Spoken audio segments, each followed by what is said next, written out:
व्यासपीठावरील सर्वच मान्यवर, खरं तर मला स्वप्नातही वाटलं नव्हतं की मानवतला एका सभेसाठी एवढी गर्दी असेल म्हणून.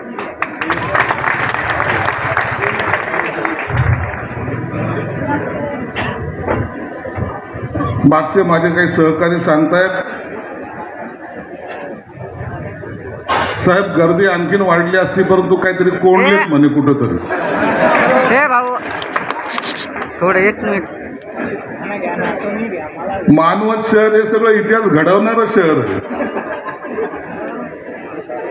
सगळ्याला माहिती आहे मानवतामध्ये काही चमत्कार घडू शकतो. माझा मोहन माझा मित्र होता आणि आज पाथरी आणि आता मानवतमध्ये शिरसाट साहेब 2 वाजले तरी हलायचं नाव कोण घेत नाही. बरोबर आहे. ही जेव्हा परिस्थिती येते, आपण अगोदर अनेक जाहीर सभा वगैरे, मेळावे, चौक सभा वगैरे केलेल्या आहे, पण जेव्हा लोकांना बदल करायचा असतो आणि लोकांनी विचार केलेला असतो तेव्हा अशा प्रकारची गर्दी जी आहे ती येते आणि कोणीही जे आहे त्या ठिकाणी उठून जात नाही.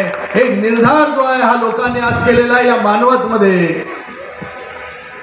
तर ताई अंजली कोक्कर ताई, आज तुमच्या रूपाने इथे शिवसेना भारतीय जनता पार्टीला एक चांगला नगराध्यक्ष पदाचा उमेदवार जो आहे तो मिळालेला आहे.